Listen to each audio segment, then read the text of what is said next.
Please welcome to the stage Willow Bay, Dean of the USC Annenberg School for Communication and Journalism and controlling owner of Angel City FC, for a live taping of The Deal with Bloomberg's Jason Kelly and Alex Rodriguez. All right, welcome. Thank you, but that was a very quiet response from this audience. I know. Well, very quiet. Exactly. I mean, are there any Angel City fans in the house? Thank you. There we go. All right. Well, we're so excited to have all of y'all here for a live taping of The Deal, and we're especially excited to have Willow here with us. So we're going to talk about lots of different things. We're going to talk some hoop. We're going to talk some soccer, obviously. But I want to start with your day job, if we can, Willow, as you were introduced, Dean of the Annenberg School over at USC. We're at the Screen Time Conference. Clearly, there has been a lot of talk today, every day these days, it seems, around the First Amendment, free speech. You're living this every day. Yep. What are you saying to your students? What are they saying to you? Yeah. So let me just start with one thing, which is day one fan of The Deal, as you know. Thank you. Day one fan of The Deal. So thank you for having me. So yeah, freedom of the press, free speech, free expression, which encompasses all of them. They're core and central to what we do at USC and what we do certainly at USC Annenberg, where we teach journalism, public relations, communication, and public diplomacy. And related to that is academic freedom, right, which is the freedom to teach, research, and study free from interference. And my day job is to protect all of those things for our students and for our faculty. We're not an ivory tower institution. We're deeply connected to our industries of practice. So when something hits the news, whether it's Jimmy Kimmel and ABC, whether it's the Compact for Academic Excellence, which is the letter that the Department of Education has sent to a number of schools, of which we are among them, or even the anniversary of October 7th, when we had student protests on campus, the news of the day is what informs what goes on in the classrooms. Our faculty toss out the agenda, they toss out their syllabi for the day, and they get into it. And I think at this moment, our students are really hungry for that. They're asking powerful questions, and we don't have the answers, but it is so clear that right now, at this moment, when we are commodifying outrage, and all we hear is shouting, that we create these spaces where people across our university, and certainly in our classrooms, can come together and wrestle with these issues in thoughtful ways. Yeah, well, I appreciate your thoughtful answer. Now I'm going to undertake what we call in this business a hard pivot. But one of the places that does feel mostly safe, I think you'd agree, partner, is sports. You know, sure. That we can disagree. And I think you're familiar with people disagreeing about sports, Alex. So let's go back, if we can, to your career. Let's talk some hoop. So the first time I heard about Willow Bay was, I'm going to take you back to the great 90s, where such a fun era. And I saw you for the first time and my buddy Ahmad Rashad on Inside Stuff. And in a funny way, now being an NBA governor, that's really when I first fell in love with the NBA. It made a huge impact on me. It started my passion. Did you understand the impact it would make on that community and fan base that still looks back at that show as a big pivotal point? Look, I can't pretend to know the impact it would have decades later. I knew that it was an incredible moment, an incredible front row seat to what was going on. My first day on the job was the day that Magic Johnson announced that he was HIV positive. That was the first day? Wow. That was my first day, my first show that happened. We actually had taped the show and we had to redo it. And that was my first indication that buckle up, you know, we're really in for a profound kind of cultural journey as much as we were a sports journey. And, when I look back on it now, the two things were clear. David Stern hired me, the NBA commissioner, and Adam Silver, current commissioner, was just starting. So kind of grew up alongside Adam, who quickly became my boss.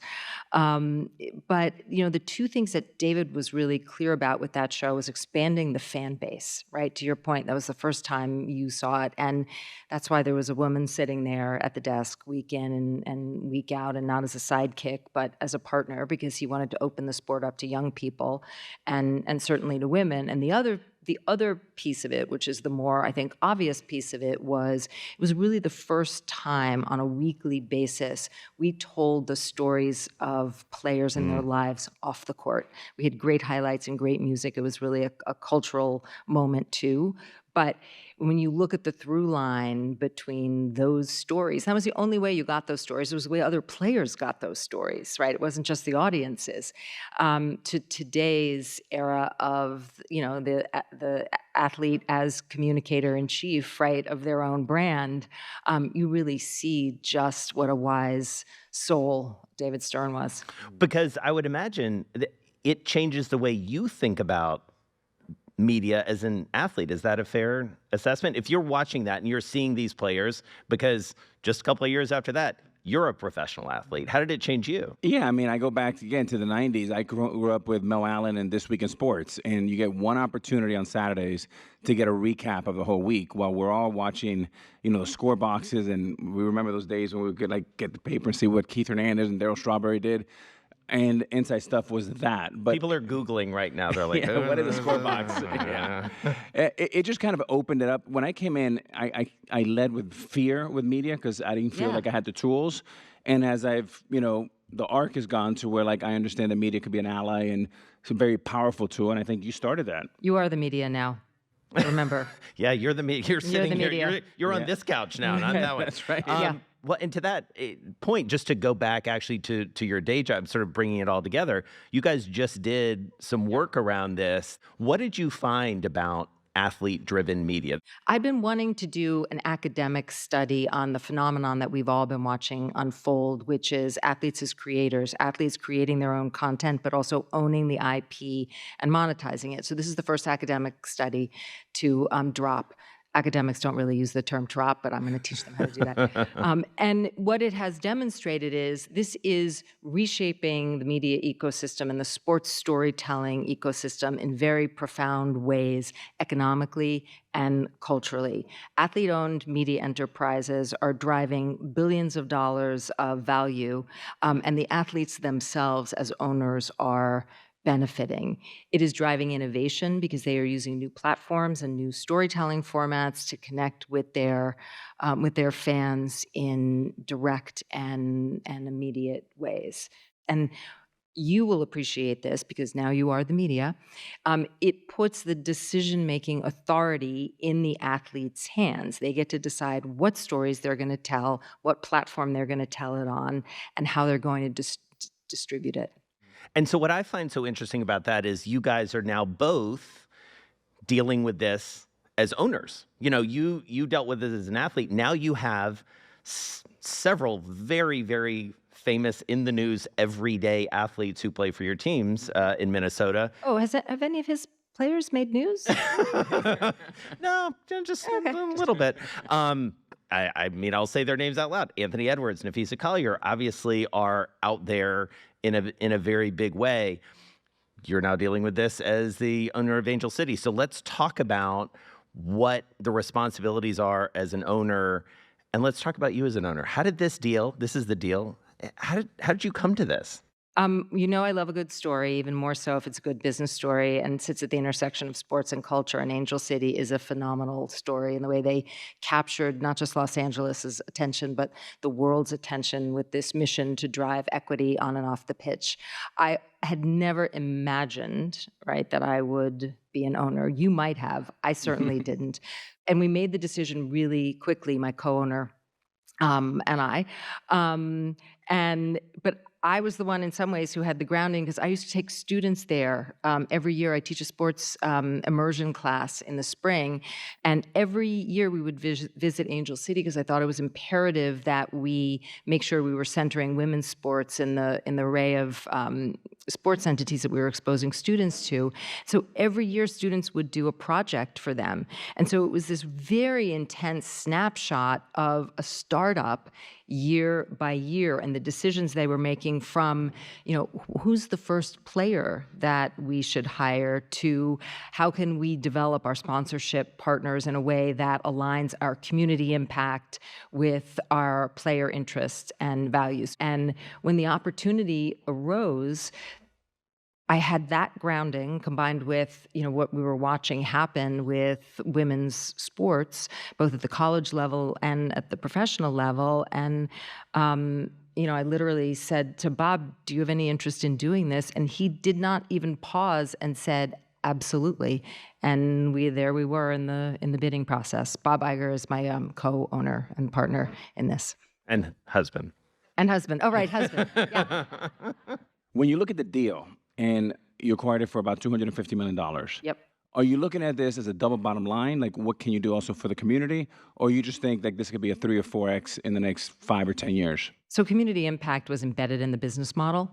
Look, this was the biggest investment we've ever made personally, and I expect that it will continue. That will hold firm for quite some time.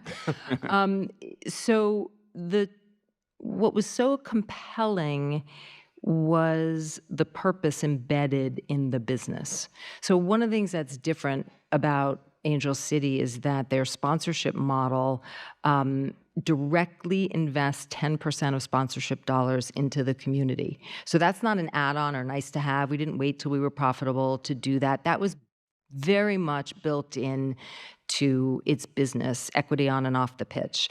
And by the time we got there, they had invested roughly $3 million in the community. We're at nearly 3 million meals, right, through DoorDash and Sprouts, our sponsors, into the community to people in need. So this is a community asset. I think it's a sort of jewel in the sports universe of Los Angeles. And is there a bottom line? Yes. Do we expect it to improve every year? Yes. Are we on the march towards profitability? Heck yes. But this is really a community entity with community at its core. It's interesting to have the two of you sit between the two of you. I don't own any sports teams, just for the record, but I know people who do. It happens every once in a while. It happens. Yeah, but it's interesting to think about that perspective because you now own basketball teams in the NBA and the WNBA.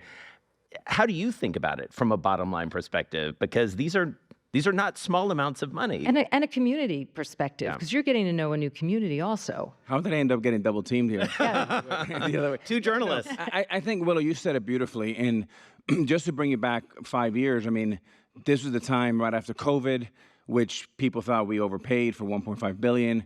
And then you had, obviously, the George Floyd tragedy. Mm-hmm. So when we acquired this team, it was a pivotal moment in Minnesota that kind of moved around the world. And we thought, I've seen for 30 years how sports can transform communities. And look, the truth is, when the Dodgers win, LA feels a little bit more chipper. So there's not too many businesses. Like when your Amazon stock goes down, you're not depressed. Well, you don't say we, you just say my Amazon stock is depressed. But when the Yankees or the Dodgers lose, you say we lost or we won. So I have a good understanding. And I think knowing players, having empathy for players, understanding how difficult it is to be an athlete in 2025, far greater, far harder than when I started in 1994 with all the social media. My God, I got enough trouble without social media. Next question. And so for you, Willow, this is, yes, it's a community asset. There are deals to be made. There are players that you have to negotiate with. There are sponsors that you have to take care of. There's a community. So when you think about the most important deals that you've done so far, the ones that really stick out in your mind, what jumps to mind? I think, look, obviously, being in the privileged position to acquire Angel City first and foremost and taking on that extraordinary opportunity and extraordinary responsibility. But then I think about what we did when we first arrived, which is it was very clear that we had not invested enough in our people and our products, specifically our athletes. So we opened a brand new state-of-the-art training facility, which at its when we did it was kind of the biggest and best there was. I'm really hoping that's changing, because with every one of these step ups, others follow, and Yeah. which is what we desperately need, right? We need a significant level of investment in women athletes and in their ability to perform. So we did that, and then we got to work on the sporting side, right? Hired a new GM and a new coach because, Alex, we would love to make LA chipper. The way a Yankees win makes New York chipper, and by bringing a championship to this city. So that is one of the primary goals. But also thinking about our athletes, as I know you do with the Lynx, we have underinvested in women athletes for far too long, and this is the opportunity, this is the moment to change that by making sure we are supporting them the way we support all of our world-class athletes and allow them to compete at the highest level. So, Willow, take this room into the governor's room, the boardroom with your league. Are you a newer owner that kind of pounds a table and screams, or are you kind of an owner that Huge screamer. listens, asks more questions, or tell us about your style as a board member. What's really fascinating is the NWSL has a lot of new owners. So there are a lot of new voices and wildly impressive voices in the room. And what's interesting is there's a breadth of perspectives. And I think it is clear that some of us have lanes, and mine is, at least initially, media. And how we think about our media partners, how we think about our new deals, how we think about really working with the players, the teams, and the leagues to be in alignment on our marketing and storytelling strategies. Because there's a lot of disalignment is easy. Alignment's pretty hard, even today, in kind of an always-on 24/7 media environment. So I think there's a lot of very spirited discussion around the table, but a fascinating number of perspectives and areas of expertise come to bear, a lot of them from outside the world of sports. And so what are the deals that you think the league and the sport need to make? I mean, this has been a league that's been on the move for the past few years. You have investment in Europe coming. You have a rising tide. But how do you maintain what has been true, that this is the best women's soccer league in the world? What do you need to do? I mean, first of all, we need to make sure that we maintain our stature as the best women's soccer league in the world. And the reason that it's the best women's soccer league in the world is because of the level of our talent, which remains superior. So we have to continue to ensure that we are the best place for players to come. And that's certainly salary, but it's also all the other things we do, like the requirements that we've put in place to have the kind of training facilities, to have the kind of technical teams and support staff in place, that we're creating opportunities for them off the pitch, something that we really do at scale. And obviously something as somebody who really cares about the talent pipeline, I'm also doing at a team level and an individual level. So first and foremost, thinking about our athletes and making sure that they have the resources they need to compete, but also making sure that we're the most attractive place in the world for those players to come. And the other is I think other on the agenda, very high on the agenda, is our media rights deals. Yeah. Making sure we're driving the kind of tune-in that we need to be driving, that people understand where to find us on the array of networks, which I know is a theme that I'm gratified by the fact that the relatively small NWSL and the massive NBA are also having those conversations around what's the right number of platforms to put our games on. So I know we ran out of time, but I have one selfish question I want to ask you, because as a father, you recently had a panel with yourself, with Charlotte Jones from the Cowboys, Jeannie Buss from the Lakers, and some of my favorite people, Candace Parker. Candace Parker moderated, so it's already like a luminary. We also need more representation of women and people of color in the owner's room, executive level. What advice would you give some young ladies that want to be like you or like Jeannie or Charlotte to have more representation in this room? The doors are wide open. Please come on through, and then it's up to us on the other side of those doors to make these environments welcoming, productive places to learn and grow and develop. Because Alex, you're absolutely right. I think not only do we need to make sure the opportunity is there for women, but we have massive growth potential ahead of us. And the trajectories are really steep, and we need a very robust talent pipeline entering all of these teams and leagues to really help us propel that growth. Before we get away from the owner's box, the owner's, the governor's table, as it were, is it what you expected it would be, being an owner? Because I never dreamt of being an owner, I'm not sure I had enormous expectations. And look, I've had the privilege of knowing and working with a number of commissioners. Yeah. So I sort of have seen the world through their lens, and I've seen the world through the media partner lens. But I've never been in the room before, and it is fascinating. The challenges come at you fast and furious, as you're seeing, and it is a learning experience each and every day. And I think I'm grateful at this age I can still be learning on the job. All right, so we're gonna do our rapid fire. I would lose on Jeopardy, so don't make them too rapid because I would freeze. All right, we're gonna bounce it back and forth. I'll start, and then Alex will pick up. What is one word to describe your deal-making style? Deliberate. What's more important to you, gut or data? Gut. Who's your dream deal-making partner? Bob Iger. Mine too. He paid me very well. Alex, we had our 30-year anniversary. We had the Yankees game at the table. On our wedding night, we had the Yankees game on the television. So I'm just saying. I love it. It's working. What's the best piece of advice you ever received on deal making or business? So on deal making, don't squeeze your partner dry. Leave something. Let everybody walk away from the table with their heads held high. And then related to that is, therefore, don't start at the extremes. Start a little bit closer in and at a more realistic place so you save wear and tear on everybody. What's the worst advice you've been given?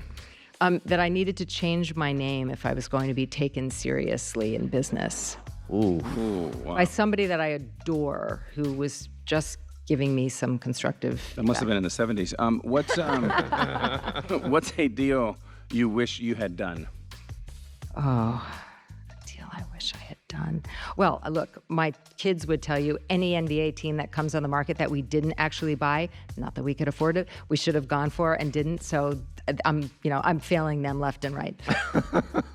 I think I like the idea of Angel City as your family business. Yep, knowing I do your too. sons a bit. I do too. Who was your favorite interview from NBA Inside Stuff? Never given that one up. They were all my favorites. I loved each and every one the same. Wow. Okay. All right. What's your hype song before a big meeting or negotiation? Beyonce, If I Were a Boy. But close second is the Leslie Powell Angel City Walk-On song. Here They Come. It's one of the best. I think it's the best in sports. We got to go see that, Drew. Yeah, we got to do it. I know somebody. You can only watch one sport for the rest of your life. What is it? It's kind of a tie. Soccer, women's soccer, but basketball. Okay. Basketball edges out just a little bit more. All right, so we usually ask if there's one team that can win a title, which one would it be? We would We know the what answer. that would be. We're going to win Angel So a little City title, shift here, I promise. Willow, is what's the first thing you would do after you win a title? Oh, that's so bad. That And was can I such be a invited? softball. That was such a softball. You know that. No, I don't. We're going to go to Disneyland. I like that. And yes, you are invited. Yeah. All right. Willow Bay, you're a treasure. Thank you so much. Thank you, everyone.